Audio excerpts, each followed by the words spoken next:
கர்த்தரின் கை குறுகவில்லை, கர்த்தரின் வாக்கு மாறிடாதே. சுத்தர்களாய் மாறிடவே சுதரருள் புரிந்தனரே. விசுவாசியே நீ பதறாதே, விசுவாசியே நீ கலங்காதே, விசுவாசியே நீ பதறாதே,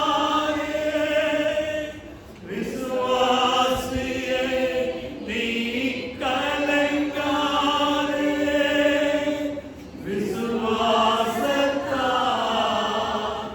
நீதிமான் என்றும் என்றும் பிழைப்பான். விசுவாசத்தால் நீதிமான் என்றும் என்றும் பிழைப்பான். கர்த்தர் மோசேயினிடத்திலே பேசுகின்ற வேளையிலே ஒரு அழகான காரியத்தை சொல்லுகின்றார். கர்த்தருடைய கை குறுகி இருக்கிறதோ என்று கர்த்தர் மோசேயினிடத்திலே கேட்கிறார், சொல்லுகிறார். கர்த்தர் சொல்லுகிறபடி நடக்குமோ நடக்காதோ என்று இப்பொழுது காண்பாய். யார சொல்லுகிறார்? மோசே சொல்லுகிறார், நீ காண்பாய். நாம் பார்க்க போகிறோம். யார் பார்க்க போவது? மோசே பார்க்க போகிறான். அந்த இடத்திலே நம்முடைய பெயரை அங்கு எழுதிக் கொள்வோம். கர்த்தர் நம்மிடத்திலே பேசுவதாக. கர்த்தர் மோசே என்று சொல்லுகிறார், கர்த்தருடைய கை குறுகி இருக்கிறதோ, என் வார்த்தையின்படி நடக்குமோ நடவாதோ என்று இப்பொழுது காண்பாய் என்று சொல்லுகிறார். பார்க்க போகின்றாய். நம்முடைய கண்களுக்கு முன்பதாக. தேவனுடைய பிள்ளைகளே, முதலாவதாக கர்த்தருடைய கை அது மோசேயின் மீது எதற்காக வந்து அமர்ந்தது? மோசே எப்படிப்பட்ட ஒரு வாலிபனாக இருந்தான் என்று நாம் இந்த யாத்ராகம புஸ்தகத்தில் இருந்து நாம் பார்க்கின்ற வேளையிலே, யாத்ராகமம் 2வது அதிகாரம் அங்கு 11 முதல் 13 வரை நாம் பார்க்கின்ற வேளையிலே, இந்த மோசே என்ன செய்கிறான்? தன்னுடைய பெற்றோரினாலே வளர்க்கப்பட்டு பார்வோனுடைய குமாரனாக, பார்வோன் குமாரத்தி அவனை வளர்க்கும்படியாக அந்த நைல் நதியிலே இருந்து எடுத்து அவனுடைய பெற்றோரிடத்திலே கொடுக்கிறார்கள். அந்த பெற்றோர் என்ன செய்கிறார்கள்? அவனுக்கு கற்றுத் தருகிறார்கள். நீ யார்? நம்முடைய குடும்பம் என்ன? நாம் இங்கு அடிமைகளாக இருக்கிறோம். இதிலிருந்து நாம் வெளிவர வேண்டுமானால் அதற்காகத்தான் கர்த்தர் உன்னை தெரிந்து கொள்ளுகிறார் என்று சொல்லி நியாயப்பிரமாண காரியங்களையும் இஸ்ரவேலுடைய அந்த ராஜரீகத்தையும் யெகோவாவாகிய தேவனுடைய கர்த்தருடைய வல்லமையும் குறித்து அவனுக்கு கற்றுக் கொடுத்து கொண்டே வருகிறார்கள். அவன் வாலிபனான பொழுது அவனை கொண்டு வந்து மோசேயை அங்கு பார்வோனுடைய குமாரத்திற்கு கொடுக்கிறார்கள். அப்பொழுது அவள் என்ன செய்கிறாள்? இவன் தண்ணீரிலிருந்து எடுக்கப்பட்டபடியினாலே இவனுக்கு மோசே என்று பெயர் வைக்கிறார்கள். இந்த மோசே எகிப்தியருடைய ஆளுகையிலே வளர்க்கப்படுகிறான். அப்போஸ்தலர்களை நாம் பார்க்கின்ற உடனே இந்த மோசேயை குறித்து மிக தெளிவாக 7வது அதிகாரத்தில் வாசிக்கலாம். இவனுக்கு சகல ஞான சாஸ்திரங்களையும் தந்திரங்களையும் வில் வித்தைகளையும் எல்லாவற்றையும் அவனுக்கு கற்றுக் கொடுக்கிறார்கள். எகிப்தியர் என்றால் எல்லா விதமான மந்திரங்களை கூட அங்கு அந்த நாட்களிலே எகிப்தியர் முன்னதாக இருந்தார்கள் என்று சரித்திரம் சொல்கிறது. எனவே இந்த எகிப்திய ராஜா தன்னுடைய மகனுக்கு, தன்னிலிருந்து எடுக்கப்பட்ட இந்த குமாரனுக்கு எல்லாவற்றையும் கற்றுக் கொடுக்கிறார். எப்படி நாம் நம்முடைய பிள்ளைகளுக்கு எல்லாவற்றையும் கற்றுக் கொடுத்து அவன் சிறந்தவனாக வளர வேண்டும் என்று நாம் விரும்புவோம். அதை போலவே அவனையும் அவர்கள் அப்படியாக வளர்த்தார்கள்.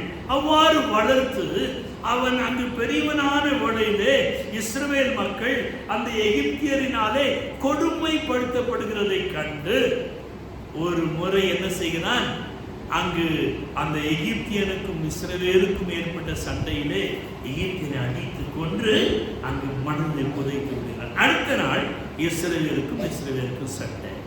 இந்த சூழ்நிலையிலே இவன் அவனை சமாதானப்படுத்த வருகிறான்.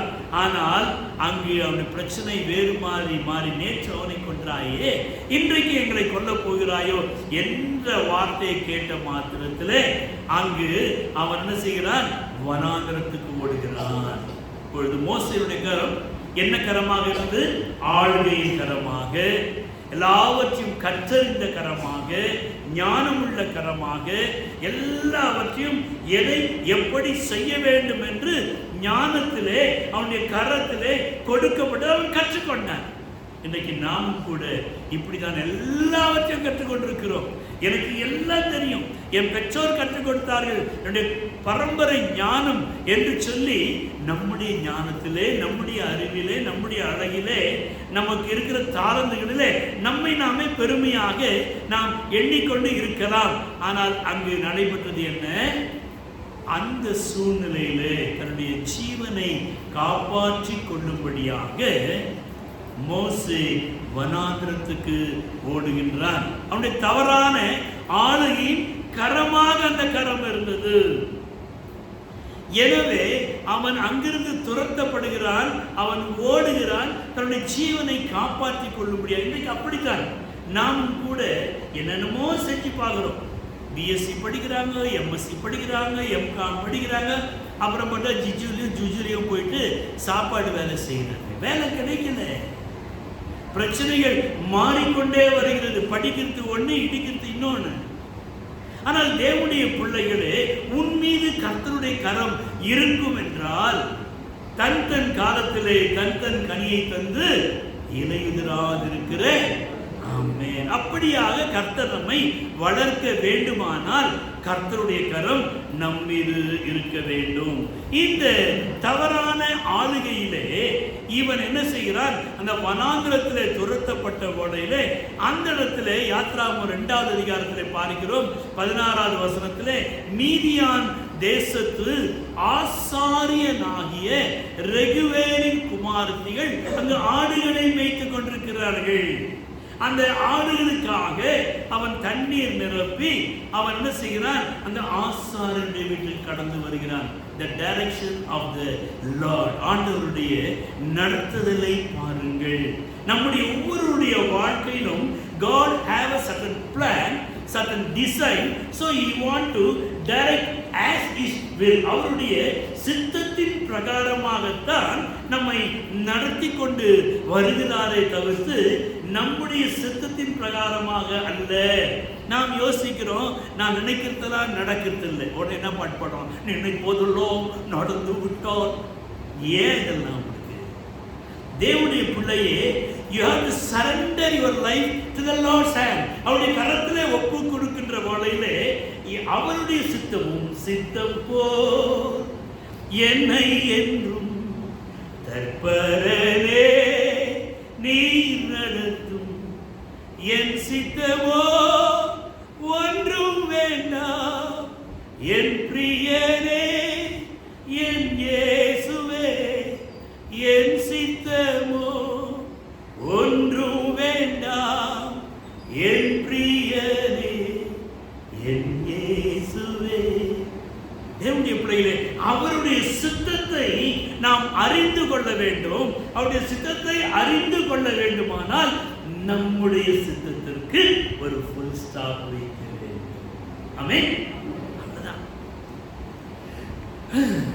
நான் ஆசைப்பட்டதெல்லாம் கிடைக்கல, அந்த பெருமூச்சை எடுத்து போடுங்க. அவருடைய சித்தம் நாம் நினைப்பதற்கும் சிந்திப்பதற்கும் யோசிப்பதற்கும் மேலான மாத்திரம் தெரிஞ்சிருக்குல்ல, அப்புறம் எனக்கு தெரிய முடிச்சு. அதுக்கப்புறம் எனக்கு ஆசைப்பட்டதெல்லாம் கிடைக்கல. இது மாமிசம். இப்படித்தான் நம்ம அலைமோதி கொண்டிருப்போம் தேவனுடைய பிள்ளைகளே. எனவே இந்த மோசேயை கர்த்தர் இப்பொழுது எங்கே நடத்துகிறார்? ஆசாரியனுடைய வீட்டுக்கு நடத்துகின்றார். அல்லேலூயா. இன்றைக்கு நாம் அனைவரும் சபைக்குள்ளாக நடத்தப்படுகிறோம். ஆசாரியனுக்கு கீழாக நாம் நடத்தப்படுகிறோம். வசனத்தை கேட்கும்படியாக, வசனத்தை நாம் அறிந்து கொள்ளும்படியாக, வசனத்தை நாம் புரிந்து கொள்ளும்படியாக தேவனுடைய பிள்ளைகளே நாம் நடத்தப்படுகின்றோம். அங்கு பார்வோனுடைய வீட்டிலே 40 ஆண்டுகள் 40 years he trained as a kingship. ராஜ காரியங்களை அவன் அங்கு கற்றுக்கொண்டான். அந்த 40 ஆண்டுகளிலே பெற்றோரிடத்திலோ அவன் இஸ்ரவேலினுடைய அந்த ஆளுகையை குறித்து, யெகோவாவை குறித்து, அவருடைய அடிமைத்தனத்தை குறித்து அவன் கற்றுக்கொண்டான். இப்படித்தான் கர்த்தர் நமக்கு அநேக காரியங்களை அவர் கற்றுக் கொடுக்கின்றார். கற்றுக் கொடுத்து நாம் மாமிசத்திலே அவருடைய சுத்தத்தை விட்டு நாம் விலகி செல்லுகின்ற வழியிலே அவர் என்ன செய்கிறார் என்றால், நாம் எப்படி போகிறோமோ அதே வழியிலே நம்மை நடத்தி சென்று தன்னுடைய சுத்தத்துக்கு நேராக இந்த டைரக்ஷன் மாறுகிறதை பார்க்கின்றோம். இங்கு இவனை ஆசாரியனுடைய வீட்டுக்கு அழைத்து செல்லுகின்றார். ஆசாரியனுடைய வீட்டிலே அங்கு ராஜகுமாரனாக இருந்தவன் இங்கு ஆசாரிய வீட்டிலே ஆசாரிய தத்துவத்தை அவன் கற்றுக்கொள்ளுகின்றான். ஆசாரிய முறையை கற்றுக்கொள்ளுகிறான். கடந்த வாரத்தில் எப்படி ரெபேக்காள் ஆசாரிய தத்துவத்தை அவள் பின்பற்றினாலோ அதை போலவே இங்கு மோசேயும் ஆசாரிய தத்துவத்தை அவன் கற்றுக்கொள்ளுகிறான். அவன் ஆசாரியனாக மாறுகின்றான். அல்லேலூயா. அப்ப தேவனுடைய பிள்ளைகளே, நீங்களும் நானும் ஆசாரியர்களாக மாற வேண்டும் என்று 1 பேதுருவிலே வாசிக்கின்றோம். நீ ஆசாரிய தத்துவத்துக்குள்ளாக கடந்து வருகின்ற வழியிலே உன்னை நீ ஆசாரியனாக நீ பார்க்க வேண்டும் தேவனுடைய பிள்ளையே. இங்கு புதிய ஒரு அனுபவம். இங்கு ஒரு 40 ஆண்டுகள். இந்த 40 ஆண்டுகளிலே அவன் ஆசாரிய தத்துவத்தை மாத்திரமல்ல, அந்த ஆசாரியனுடைய ஆடுகளை மேய்க்கின்ற மேய்ப்பனாக மாறுகின்றான். அவனுடைய அந்த அதிகாரத்தை நீங்க வாசித்து பார்க்கின்ற வல்ல 2வது அதிகாரத்திலே அந்த மீதியான் தேசத்து ஆசாரியன் என்ன செய்கிறான் என்றால், இந்த ரெகுவேர் கேட்கிறான். அந்த 7 பெண் பிள்ளைகளிடத்தில் கேட்கின்றான், எதுக்கு நீங்க சீக்கிரமா வந்தீங்க?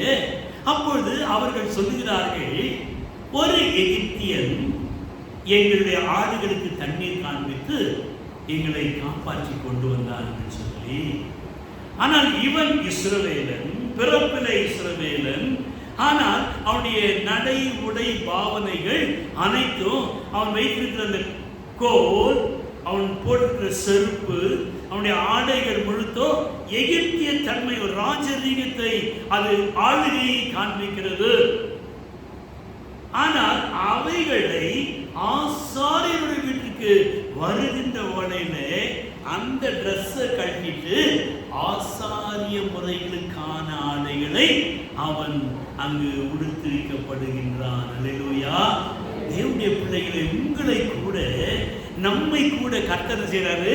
நம்முடைய சுயம் என்கிற எல்லாவற்றையும் களைந்து எறிந்து விட்டு அவருக்கு விருப்பமான அந்த ஆசாரிய ஊழியத்தை, கர்த்தருக்கு பணிவிடை செய்கிற ஆவிகளை, கர்த்தருடைய மகளாக மாறி நீ கர்த்தருக்காக ஊழியம் செய்ய வேண்டும் என்கிற ஒரு பெரிய ஒரு அழைப்பை, தெரிந்து கொள்ளுதலை நமக்குள்ளாக அவர் கொடுக்கிறதை பார்க்கின்றோம். எனவே இவன் இங்க ஆசாரியனாக மாத்திரமல்ல, அந்த ஆசாரியன் என்ன செய்கிறார், இனி பொட்ட பசங்க ஆடு மேய்க்க போக வேண்டாம், நீ போப்பா மருமகனே என்று சொல்லி அவனை ஆடு மேய்க்க அனுப்புகின்றார்கள். அல்லேலூயா. பாருங்க, the direction of the Lord. ஆண்டவர் எப்படியெல்லாம் தன்னுடைய பாதைகளை அவர் மாற்றி மாற்றி அனுப்புகின்றார். நம்மை அவர் உருவாக்குகின்றார். Is a potter. அவர் அழகாக அவருடைய சித்தத்தின் பிரகாரமாக நம்மை உருவாக்குகின்றார். இந்த இடத்திலே இவன் என்ன செய்கிறான் என்றால், அங்க ஆடுகளை மேய்க்க போய் 40 வருஷத்துல 2 ட்ரைனிங், ஒன்னு ஆசாரியத்துவ ட்ரைனிங், மற்றொன்று அங்க ஆடு மேய்க்கிற ட்ரைனிங். 2 ட்ரைனிங் ஆண்டவர் கொடுக்கிறார். காரணம் என்ன? ஆடுகளிலே எத்தனை விதமான ஆடுகள் உண்டு? Very good. நாடு இந்த ஆட்டுக்கு அந்த ஆட்டுக்கு என்ன வித்தியாசம்? செம்மறி ஆட்டுக்கு மேய்ப்பர் எங்க போவா? வெள்ளாட்டுக்கு செம்மறி ஆடு யாரு? விசுவாசி. வெள்ளாடு யாரு? அவிசுவாசி. அடி வாங்கி வாங்கி வாங்கி தான் துரத்தணும். ஆனா அதான் ரொம்ப டேஸ்டா வெள்ளாடு. இந்த ட்ரைனிங்லாம் அவருக்கு அங்க வனாந்திரத்தில் கிடைக்கிறது. ஏன்னா இஸ்ரவேல் மக்களை நடத்த வேண்டுமே. அது அவிசுவாசிகள், விசுவாசிகள், அந்நிய ஜாதி என்று பல ஜனங்கள் வருவார்கள். எனவே கர்த்தர் பயிற்றுவிக்கிறார். உங்களுடைய வாழ்க்கையிலே ஒவ்வொரு நாளும் ஒவ்வொரு விதமாக ஏதோ காரியங்கள் நடைபெற்றுக் கொண்டு வருகிறது என்றால் அது கர்த்தர் உனக்கு கொடுக்கிற ஒரு அருமையான பயிற்சி. அல்லேலூயா. அதை சந்தோஷமாக எடுத்துக்கொள்ள வேண்டும். அதில் பழகினவர்களுக்கு நீதியாகிய சமாதான பலனை தரும் என்று எபிரேயர் வாசிக்கிறோம். இக்காலத்து பாடுங்கள், the days of the suffering, இந்த நாட்களுடைய பாடுகள், உனக்கு வருகிற நாட்களில் தேவனுடைய the glory of God, தேவனுடைய மகிமைக்கு is not equalized, அது ஒப்பிடத்தக்கவள் அல்ல என்று எண்ணுகிறேன். பரிசுத்த பவுல் ரோமர்கள் நிருபத்திலே வாசிக்கிறோம். தேவனுடைய பிள்ளைகளே, உன்னுடைய வாழ்க்கையில் நடக்கிற ஒவ்வொரு சம்பவங்களும் that is the will of God, not your will, not your wish. He knows. அவருக்கு தெரியும் உன்னுடைய வாழ்க்கையில எதை, எந்த சூழ்நிலை, எப்படி உன்னை ஆதரிக்க வேண்டும், அரவணைக்க வேண்டும், கரம் பிடித்து நடத்த வேண்டும் என்று சொல்லி, அப்படியே இங்கு அவன் என்ன செய்கிறான்? அங்கு ஆசாரிய காரியங்களையும் மேய்க்கிற ஆடு மேய்க்கிற காரியங்களையும் அவன் கற்றுக்கொள்ளுகின்றான். ஆனால் கற்றுக்கொண்ட பின்பதாக இப்பொழுது கர்த்தர் அவனை தெரிந்து கொள்ளுகிறார் தலைவனாக. அவனுடைய கரத்திலே அவர் ஒரு ஆளுகையை கொடுக்கிறார். அவனுடைய கரத்தில் இதுவரைக்கும் என்னென்ன ட்ரைனிங் கொடுத்தாரு? முதல்ல பார்வோனுடைய அரண்மனையிலே அங்கு வில் வித்தை எல்லாவற்றையும் அவன் கற்றுக்கொண்டான். இரண்டாவது ஆசாரியனுடைய வீட்டிலே ஆசாரிய ஊழியத்தை கற்றுக்கொண்டான். மூன்றாவது மேய்ப்பனாக இருந்து ஆடுகளை எப்படி நடத்த வேண்டும் என்று கற்றுக்கொண்டான். இவ்வளவு கற்றுக்கொண்டோம் அவன் கையில் என்ன இருக்குங்க? என்ன போது? எகிப்தியருடைய ராஜரீகமான என்ன கொள்க? ஆமா, நம்ம கூட எல்லாம் ஆண்டவர் சொல்றதெல்லாம் கேட்டு கேட்டு பெண்ட் பண்ணி வருவோம். ஆனா ஒன்னே ஒண்ணு விட மாட்டோம். என்னது? அது ஒன்னே ஒண்ணு மாத்திரம் என்கிட்ட இருக்காங்க.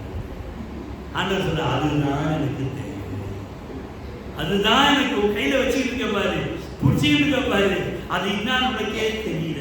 இன்னைக்கு நம்ம இப்படிதான் ஏதாவது ஒண்ணு பிடிச்சிக்கிட்டு இருப்போம். அதனால நம்ம இப்படி ஆயிடலாம், அப்படி ஆயிடலாம், அது பண்ணலாம்னு சொல்லிட்டு எதெல்லாம் நம்ம பிடிச்சிக்கிட்டு இருக்கோம் பாருங்க. அதெல்லாம் இங்க மோசையிட்ட ஆண்டவர் யாத்திராகமம் 4 அதிகாரத்துல தான் சொல்றாரு, உன் கையில இருக்கிற கோதை கீழே போடு. உன்கிட்ட என்னென்னலாம் இருக்குதோ, யாரெல்லாம் உனக்கு உதவி செய்வாங்க, யாரெல்லாம் உனக்கு நல்லது செய்வாங்க என்று யோசிக்கிறாயோ அதெல்லாம் என்ன செய்ய ஆண்டவர் பிடிடா கீழே போட்டு. கீழே போட்டா தான் தெரிஞ்சது என்னன்னு சர்ப்பம். என்னங்க? ஆமா, கொடுக்குற வரைக்கும் ரொம்ப நல்லவங்க. நம்ம நீங்க கொடுக்க என்ன செய்வாங்க? அவரு போற நல்லவங்க. திருப்பி கேட்டீங்கன்னா திருட பொறுக்கி பெரிய இவன் நினைக்கும் மனசுகள். அவளை பத்தி தெரியாதா? கொடுக்கிற வரைக்கும் நீங்க யாருமே ரொம்ப சொல்லுங்க, ரொம்ப ரொம்ப நல்லவங்க. திருப்பி நீங்க கேட்டுட்டீங்க, நீங்க தான் யாருங்க? ரொம்ப ரொம்ப கெட்டவங்க இல்லைங்க, கெட்டவங்க. அதுக்கு வார்த்தையே கிடையாது. எனவே நீ உன் கையில இருந்த கீழே போட்டுடு.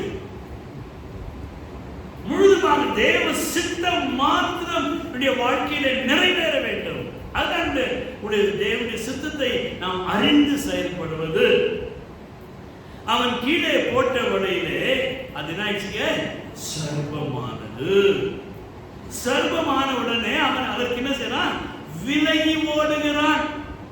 இதுவரைக்கும் நீ தான் என் செல்லம், நீ தான் என் பட்டி, நீ தான் என் டாலு, நீ தான் என்னுடைய திக்கஸ்ட் ஃப்ரெண்டு, நீங்க தான் எங்க டாடி, நீங்க தான் எங்க மம்மி, நீங்க தான் பெத்த தாயை விட்டுருவாரு. ரோட்ல போறவங்க அம்மா அம்மா. இது வேற நிறைய பேர் இருக்குது. எங்க டாடி அவரு. தேவனுடைய பிள்ளையே, எச்சரிக்கையாய் நீ எது மேல ஆசைப்படுறியோ, எது மேல நீ நம்புறியோ, அது சர்வம். மறந்து போவாதே, அது சர்வம். அதற்கு ஒரு நாள் நீ விலகி ஓடித்தானாக வேண்டும். அல்லேலூயா. எனவே இப்பொழுது என்ன செய்யுங்க? அதெல்லாம் கீழே போட்ட இது மேல என்ன செய்யாதீங்க? ஆசை என்ன வைக்காதீங்க. இதாவது இது மேல ஆசை வந்தா சில உடனே என்ன பண்ணுவாங்க? வேறு ஒரு ஆசை இல்லை இயேசு ராஜா உம்மை தவிர. இதை தவிர இதுதான் அவன் உம்மை தவிர. ஆண்டவரை நீங்க நேசிக்கின்ற வழியிலே எது நீங்க வேண்டான்னு சொன்னீங்களோ அதே ஆண்டவர் திருப்பி கொண்டு கரங்களை தருவார். அல்லேலூயா. அந்த லாஜிக் புரிஞ்சுங்க. நீங்க வேண்டாம் விசிலடிச்சிட்டீங்கன்னா அது பாம்பு, சர்வம். தலையை கையில பிடிச்சிட்டு இருக்கோம். எதை பிடிச்சிட்டு இருக்கோம்?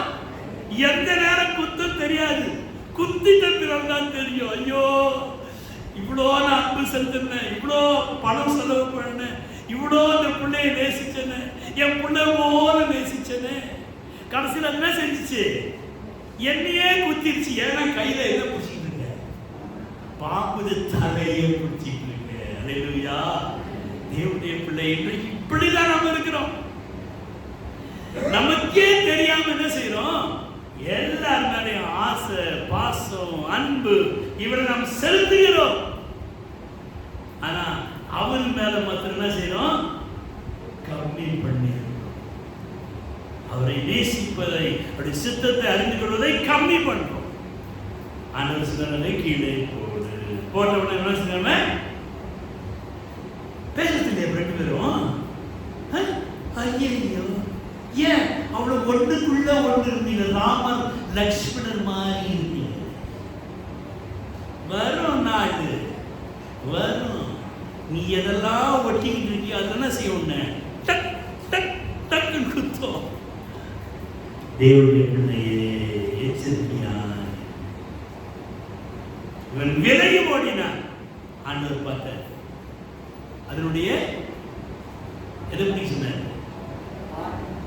சத்தமா அதெல்லாம் எனக்கு தெரியாது பாஸ்டர், நீங்க சொன்னா கேட்டு போதும். கொஞ்சம் பைபிள் படிங்க. வாழை பிடிக்க சொன்னார். எதை பிடிக்கணும்? எல்லாருக்கும் என்ன இருக்குது? இந்த ஆள் ரொம்ப வாழ் பிரசவம் பண்றாருன்னா பெரிய வாழ் பிடிச்ச மனுஷனா இருக்காரு. அப்ப என்னதான் பிடிக்கணும் பாரு? ஆமா, வாழை தான் பிடிக்கணும். நீ எங்கெங்கெல்லாம் பழகிறாயோ அவங்களுக்கு ஒரு வால் இருக்குது. நீ தலையை பிடிச்சிட்டு கீழே போடு. அந்த வாழை பிடிச்சோட தலைக்கு போயிடும். அவ்வளவுதான், முடிஞ்சு போச்சு. கர்த்தருக்கு கற்றுத் தருவார் தேவனுடைய பிள்ளையே. இங்கே மோசேயுடைய வாழ்க்கையிலே அந்த அவன் வைத்திருந்த கோல், ஆளுகையின் கோல், தவறான ஆளுகை. அந்த கோலிலே சர்ப்பம் இருக்கிறது. அது எகிப்தினுடைய தெய்வம். அந்நிய தெய்வத்தை நீ கரங்களில் பிடித்துக் கொண்டிருக்கிறாய். அதை கீழே போடு. அதனுடைய வாளை பிடிக்கின்றவர்களே உனக்கு காது கீழே காணப்படும். There is no compromise with other gods. மற்ற தெய்வங்களோடு, அந்நிய மனுஷரோடு எந்த ஒரு சூழ்நிலை நாம் என்ன செய்வோம்னா அவங்களோடு ஒப்பந்தம் பண்ண வேண்டாம். கீழே போட்ட வடையிலே அங்கு சர்ப்பம் ஆயிற்று. அதை வாதை பிடித்தா கரங்களிலே அது கோலாக மாறிற்று. அல்லேலூயா. எதை அவன் வச்சிருந்தானோ அதே கர்த்தர் செஞ்சாரு, கீழே போட சொன்னாரு. மறுபடியும் கர்த்தர் அதையே அவனுக்கு கொடுத்தார். அல்லேலூயா. அப்ப அது போல நீ கீழே போட்டா தான் உனக்கு மறுபடியும் அதை கொடுப்பார். ஆனா அப்போ டைரக்ஷன் வித்தியாசமாக மாறுகிறது. அங்க ஒரு வித்தியாசமான ஒரு சூழ்நிலை மாறுகிறது. அவருடைய மகிமை வேறாக மாறுகிறது. இதுவரைக்கும் மாம்சத்தினுடைய காரியங்கள், அதனால நீ பல பிரச்சனைகளை சந்தித்தாய். அதை நீ கீழே போட்டு ஆண்டவருடைய கரத்தில் ஒப்புக் கொடுக்கின்றவர்களே, ஆண்டவர் அதை மறுபடியும் வேறு இடத்துல பிடிக்க சொல்கிறார். அவ்வாறு பிடிக்கின்றவர்களே அது உன்னுடைய கரத்தின் கீழே இருந்து நீ ஆளுகை செய்கிறவனாக, ஆவிக்குரிய ஆளுகை செய்கிறவனாக மாறிவிட்டாய். இந்த book of Exodus chapter 17 verse 11. யாத்ராகமம் 17ஆம் அதிகாரம் 11வது வசனத்தை ஒருவர் வாசிப்போம். யாத்ராகமம் 17:11. மோசே தன்னுடைய கையை ஏறெடுத்திருக்கையில், எல்லாம் கை தூக்குங்க பார்க்கலாம். எல்லாம் கை கொண்டாந்து மாத்திரம் கை தூக்குங்க. Very good. இப்ப நம்ம என்ன செய்ய, கையை ஏறெடுத்திருக்கிற மோசே போதும். மோசே கரங்களை ஏறெடுத்திருக்கின்ற வேளையிலே அங்கு என்ன ஏற்படுதா? வாசியமா, இஸ்ரவேலர் மேற்கொண்டார்கள். அல்லேலூயா.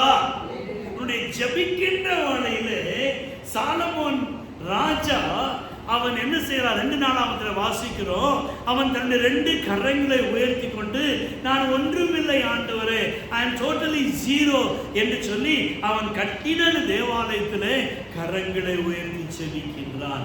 கரங்களை உயர்த்துதல் எதை குறிக்கிறது என்றால், நான் ஒன்றுமில்லை, ஐ அம் நத்திங், ஐ அம் ஜீரோ என்று அது நம்முடைய அறிக்கையை குறிக்கிறது. எனவே இந்த இடத்துல மோசே கரங்களை ஏறெடுத்த வேளையிலே இஸ்ரவேல் மேற்கொண்டார்கள். உன்னுடைய ஜெப வாழ்க்கையிலே கூட உனக்கு ஜெயமெடுக்க வேண்டுமானால், உன்னுடைய குடும்பத்திலே, உன்னுடைய வேலை செய்கிற இடத்துல எங்கெல்லாம் காசு வரணும், என்னென்ன பிரச்சனை, அங்கிருந்து நீ ஜெயிக்கணும், என்ன செய்ய? கரங்களை உயர்த்தி பிடிக்கின்ற வேளையிலே அங்கு கர்த்தனை செய்வாரு, உன் கரத்தை அப்படியே பிடித்துக் கொள்வார். அல்லேலூயா. அப்படியே உன் கரத்தை பிடித்துக் கொள்வார். உனக்கு என்ன வரணுமோ அவர் அங்கிருந்து வாங்கி உன் கையில் கொடுப்பார். தேவனுடைய பிள்ளைய வசனம் கேட்கற நேரத்தில் நீங்க ஆமென் சொல்லி பாருங்க, உங்களுக்கு தான் ஆசீர்வாதம். சத்தமா சொன்னா மற்றவங்களாம் கேட்கணும்.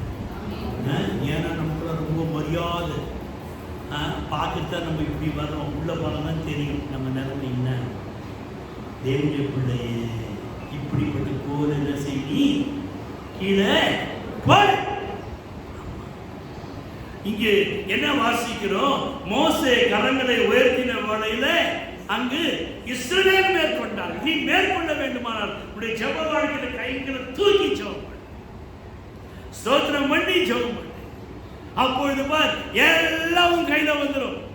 அப்படி கையை வச்சு ஆண்டவரை தாரும், ஸ்தோத்திரம் ஸ்தோத்திரம் ஸ்தோத்திரம், வா வா வா வா, எங்கிருந்து பணம் வரணும், எங்கிருந்து டாக்குமெண்ட் வரணும், என்ன வரணும், வா வா வா வா வா. பார்த்துருக்கீங்களா இந்த போட்டி விதக்காரன்? வா வா வா வா வா, அப்படி போது போது, கை கட்டாத கை கட்டாத. அவனுக்கு தெரியுது, நமக்கு தெரியல. ஏன்னா ஒரு ஆவி வருது, என்ன வருது? பொல்லாத ஆவி வருது. அதுக்கு அவன் அப்படி சொல்றான். பரிசுத்த ஆவியானவரிடத்தில் வரும்படியா உன் கரங்களை நீ உயர்த்தி, அப்பா வாரும் மையா போதகரே வந்து மீண்டும் நீ தங்கீரோ. ஐயா வாங்க உள்ள இந்த இந்த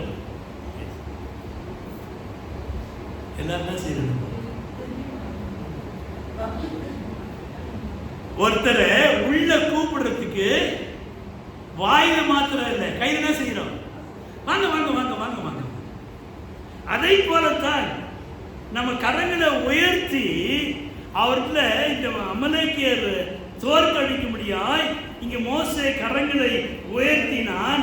அவ்வாறு உயர்த்தின வேளையில கையினாய் போச்சு, சோர்ந்து போவோம். ஏன்னா யாரு அவன்? யாரு? 40 to 40 80 வயசாகி போச்சு. இப்போ இவருக்கு கை அப்படியே ஓஞ்சி போகுது. இந்த நேரத்தில் 2 பேர் ஊரும் ஆரோனும், 2 பேர் பண்ணிருக்காங்க பாருங்க, ஊரும் இது ஊரு ஆரோன். 2 பேரும் செய்யணும். ஆமா, ஊழியக்கார கையை தாங்கி பிடிக்கணும். கர்த்தர் அதுக்குதான் உன்னை எதற்காக உருவாக்கி இருக்கிறார், மற்றவர்களை தாங்க வேண்டும் என்று சொல்லி ஜெபத்திலே, உபவாசத்திலே, கண்ணீரிலே அங்கு தாங்கி பிடிக்கின்ற வேளையிலே அங்கு இஸ்ரவேலர் மேற்கொண்டார்கள். இப்பொழுது மோசேயின் கரம் எப்படிப்பட்ட கரமாக மாறிவிட்டது? அந்த ஆசாரிய தத்துவத்திலே அங்கு இஸ்ரவேலை ஆளுகை செய்கிற கரமாக மாறிவிட்டது. இப்படிப்பட்ட மோசே இப்பொழுது இஸ்ரவேல் மக்களை நடத்தி கொண்டு வருகிறார். 8ஆம் வருவோம். 8ஆம் வருகின்ற வேளையிலே அங்கு அந்த பகுதியை நீங்க வாசித்து பாருங்க. இஸ்ரவேலோடு அந்நிய ஜனங்கள் வந்தாங்களாம். அந்நிய ஜனங்கள் இஸ்ரவேலோடு கூட எகிப்திலிருந்து புறப்பட்டு அந்த பரமகானானுக்கு வந்தாங்க. வர வழியில என்ன ப்ராப்ளம்ங்க? சோத்து ப்ராப்ளம். என்ன ப்ராப்ளம்? ஆமா, என்ன கிடைக்கல? எனக்கு தலை தான் கிடைச்சது, எனக்கு தொண்டை தான் கிடைச்சது, எனக்கு ஈரல் தான் கிடைச்சது. அவங்க ஆளுங்களுக்கு பார்த்து போட்டாங்க. என்ன இந்த பேச்சு? இங்க என்ன பேச்சு? எங்களுக்கு இறைச்சியே கிடைக்கல. ஏதோ வானத்திலிருந்து வரக்கூடிய மன்னாவும் தேவ தூதர்கள் சாப்பிடுகிற அந்த ஆகாரத்தினாலே தேவன் இஸ்ரவேலை போஷித்தார். அல்லேலூயா. இன்னைக்கு நீங்களும் நானும் சாப்பிடுற சாப்பாடு இதுதான் சொன்னார்.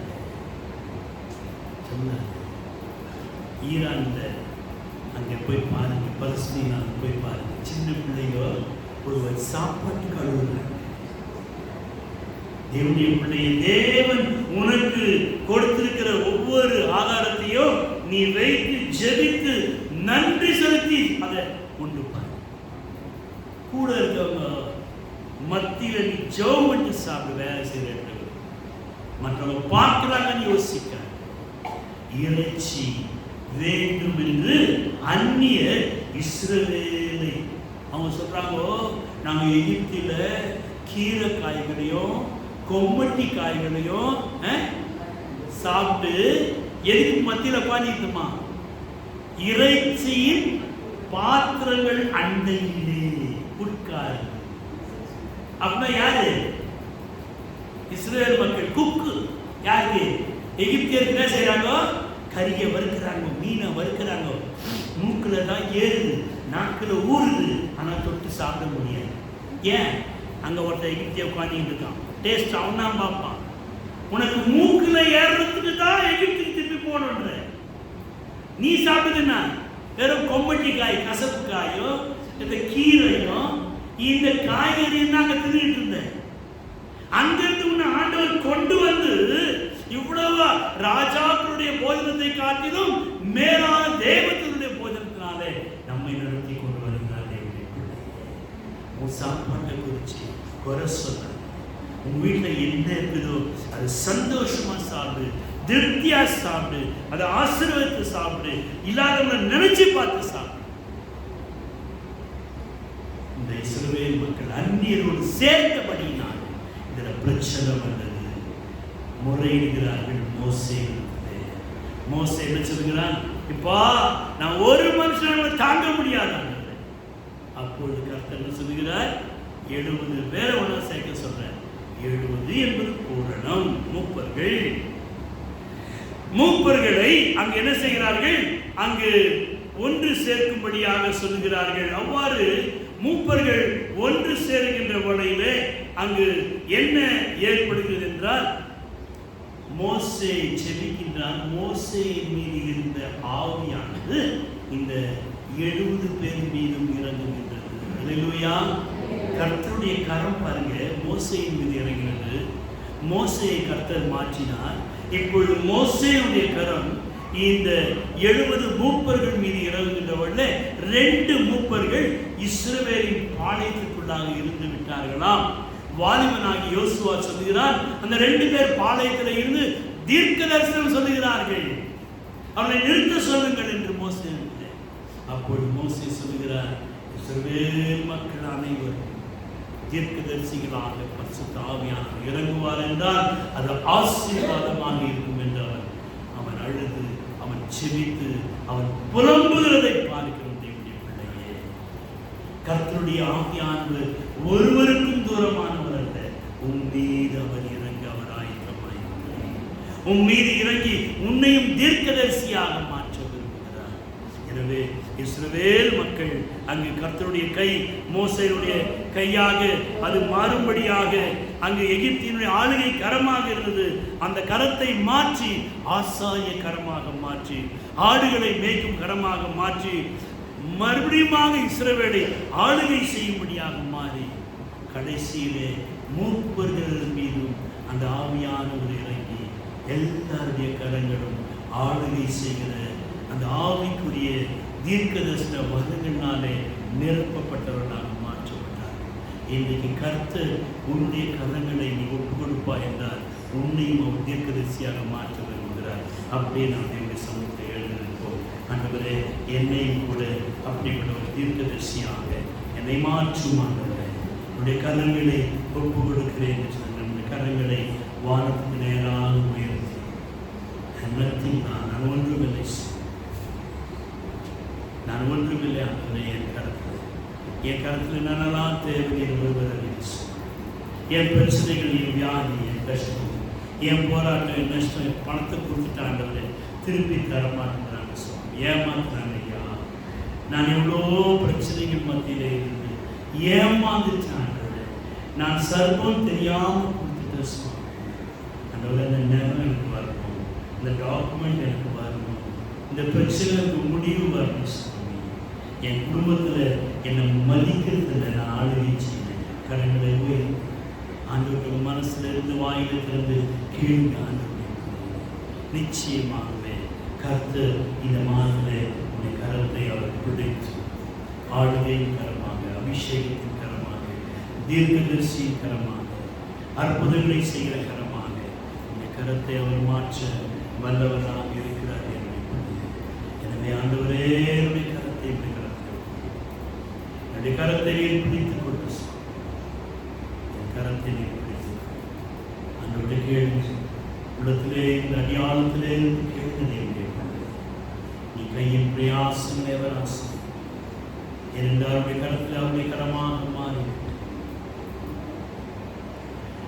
மேகம் போன்ற வாக்கு தத்தம் சூழ நின்று காத்திருக்க, மேகம் போன்ற வாக்கு தத்தம் சூழ நின்று காத்திருக்க, விசுவாசத்தால் உரிமை கொள்வாய், விசுவாசத்தால்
ஆண்டவரே, நாங்கள் விசுவாசத்திலே குறைவுபட்டவர்களாய் காணோம். இந்த விசுவாசத்தை வர்த்திக்கக்கூடிய இந்த சூழ்நிலைகளை நாங்கள் பார்க்கிறோம். நாங்கள் சோர்ந்து போகிறோம், பயந்து போகிறோம், தளர்ந்து போகிறோம், மனவழிந்து போகிறோம், திக்கற்று போகிறோம். இவைகள் மத்தியிலே உங்களுடைய கரம் எங்கள் மீது கரத்தை பிடித்துக் கொள்ளும் தாய் கொண்ட பிள்ளையை பிடித்துக் கொள்வது போல் பாவுடைய கரங்களை பிடித்துக் கொள்ளும். உடைய கரங்களை பிடித்துக் கொள்ளுங்கள். நான் பிடிச்சிருந்தேன், நீர் பிடிக்க மாட்டோம். நாங்கள் பிடிச்சா விட்டது, நீர் பிடித்தால் எடுத்துக் கொள்ளும். அதோட கேள்வி, ஆண்டவரே, நீர் என்னுடைய கரத்தை பிடித்து. ஹல்லேலூயா, ஹல்லேலூயா, ஆமென். ஹல்லேலூயா, ஹல்லேலூயா. மகத்துவமும் ஞானமும் ஸ்தோத்திரமும் பெருமானும் சக்தியும் பலமும் இயேசுவே. மகத்துவமும் ஞானமும் ஸ்தோத்திரமும் பெருமானும் சக்தியும் பலமும் இயேசுவே. என்று கால்களே ஆரம்பித்து என் கவனத்தை சுஸ்திரமாக்கி என்னை கால்களே